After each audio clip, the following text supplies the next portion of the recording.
You look so cute in your work clothes. You know that. Stop it, you. You're gonna get me in trouble. I'm supposed to be working. Sorry. I'm going now anyway. Well, good thing too. You're not looking so great. I'm fine. Stop fussing, woman. It's really awful, isn't it? I hear it hits you hard and fast. Yeah, flu the 1 minute, gone the next. God knows what we do to deserve this. At least there's a cure. You gotta notice the thing first. Who the heck's gonna be able to tell the disease from Adam?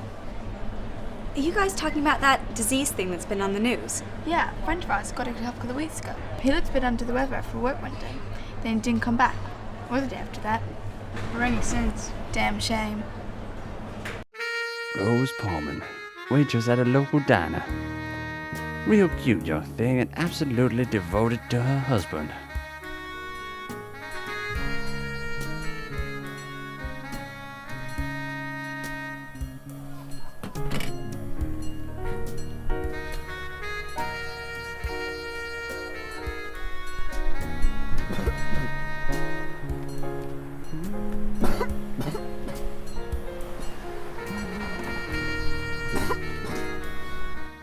Her better half, Billy Pullman. He pays his dues with the minimum wage he earns from working honestly at Dickerson's Rail Company in Central. He's been stricken with the illness.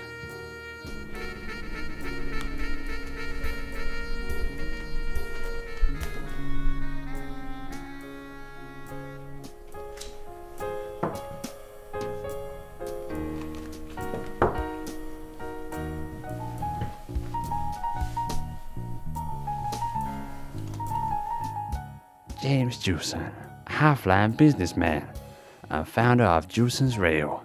He's a self-made man, substituting his lack of technical prowess for savvy business sense.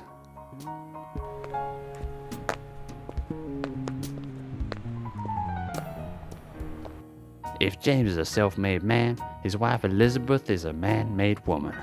She used her husband's success as a springboard to propel herself into the social elite. Watch where you're going. This is designer. I'm sorry. My husband, he's at home. There's no time. Please, you've got to help me. Move out of my way. I've no time for the likes of you. Please, I just need a few pounds to get home on time, please. Get away from me. You'll never amount to anything if all you do is scrounge with others. Please, I'm desperate.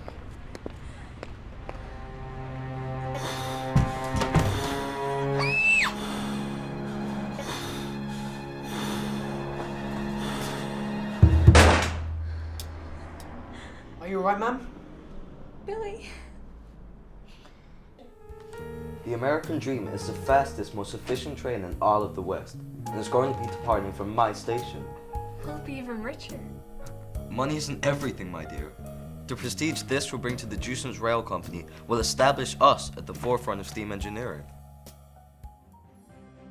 Breaking news. As the pandemic spreads to our city, scientists have developed a cure to prevent the transformation during later stages of illness.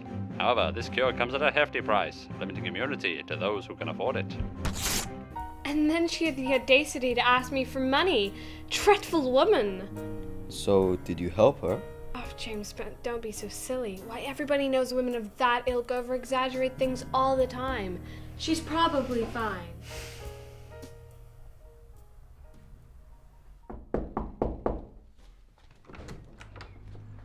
Mr. Pullman? Yes? Hello. You'll be delighted to know that thanks to your husband's untimely demise, you're entitled to 1 free dosage of the cure. Thanks to a new government scheme, I'll have you know. The government? What are they doing? My husband died yesterday. Yes, I know. But it's spreading at such a pace. And we still don't know what's causing all of this. But we're just trying to cover up our bases. I mean, between you and me, it's a nightmare back at Government HQ. There's so much paperwork. You wouldn't believe how much stress this is on me.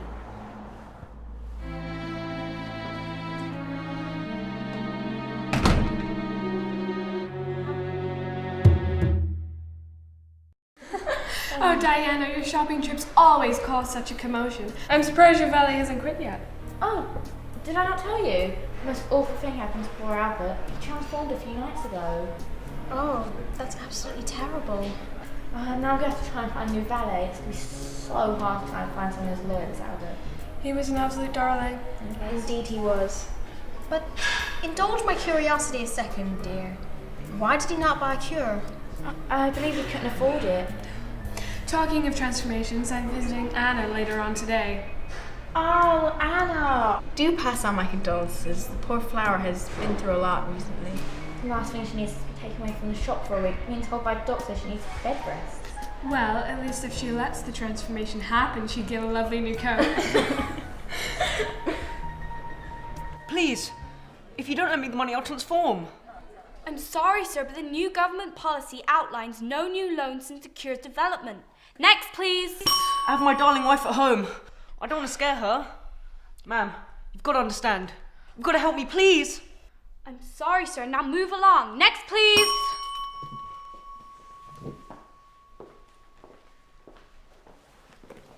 How may I help? I'd like to withdraw funds from the Poorman account, please. Certainly. That account's under the name of a Mr. Billy Poorman. I'm afraid only he can authorize an account withdrawal. He can't the pandemic. He's... Sorry, we can't talk to anyone else apart from the bank holder. If you'd like to fill out an account transferal form, please see that line just over there. It'll be the 27B form, but beforehand a 27A just to prove you're really Miss Poorman. Thank you. Next, please. But we're behind on schedule. No, there's no time to find anyone else. Who's in charge of your sector? Died? When? How? Damn this pandemic! So I said to Jerry, we must simply stock up on the cure. Anybody doesn't have the back for safekeeping. What an excellent idea. He could sell those off and make a killing. What a fantastic idea. What can I say? I'm just money-minded. Anyway, I must be off. We'll do lunch next week. Ciao, ciao.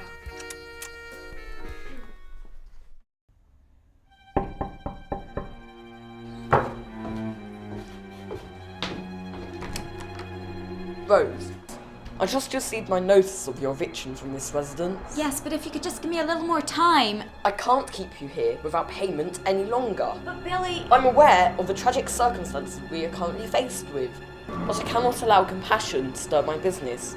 I'm sorry. Please vacate the premises by sundown.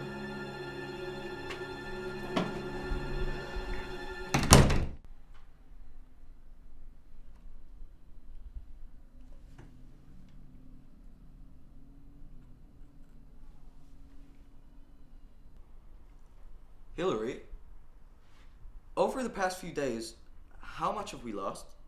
Monetary-wise, of course. Shares in the Dickerson Rail Company have dropped by just over 75%, sir. We're going to have to shut down. We're at risk of severe debt. Right. Thank you, Hillary.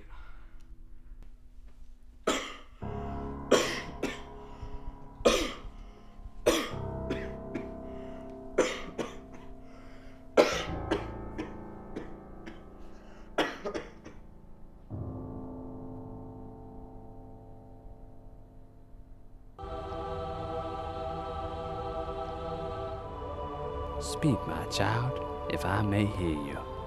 Father, I've lost everything. My husband, my home. I have nowhere to turn.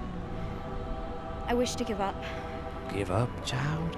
Yes, I have been given a portion of the cure. However, I do not want it. I wish for this pandemic to take me, so I may be with Billy again. Your husband wouldn't want you to follow this dark path, and neither would God. You have worked hard to earn this life that they gave you, and to give up now would be an insult to both God and your husband. If you have nowhere to stay, I will allow you to stay here at the church, and in return, you can help others who are also walking this dark path. Thank you, Father. Thank you so much. I think this is what Billy would have wanted.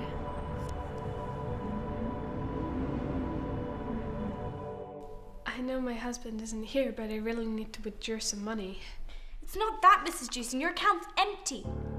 In the minus, in fact. There's nothing I can do. But I don't understand. Next, please.